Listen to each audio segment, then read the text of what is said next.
La commission Vérité, Justice et Réconciliation entend travailler en étroite collaboration avec la HAC, institution chargée de la régulation des médias, et la CNDH, chargée de la protection et de la promotion des droits de l'homme pour la réussite de sa mission. La commission, en campagne d'information et de sensibilisation, veut amener ces deux institutions à accompagner le processus par la proposition des mesures de nature à instaurer la réconciliation nationale. L'information joue un rôle capital dans le maintien de la paix, de la tranquillité, tout comme dans le déclenchement aussi des conflits.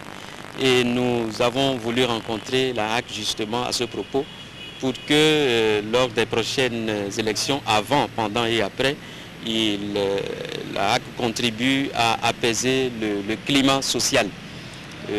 CNDH s'occupe des droits de l'homme. Notre mission concerne justement la justice, la vérité, la réconciliation. Nous estimons qu'il y a des mécanismes à mettre en place pour une collaboration entre nos deux institutions. Les populations se demandent ce que nous faisons depuis notre installation.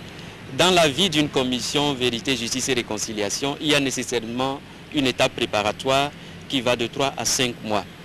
Et ayant achevé cette étape, nous nous sommes confrontés à une difficulté. Il y a les élections qui se profilent à l'horizon. Et si nous commençons les dépositions, les auditions, nous risquons de troubler le climat politique. Et cela pourrait être interprété comme une mesure d'accusation contre un parti ou d'appui à un autre.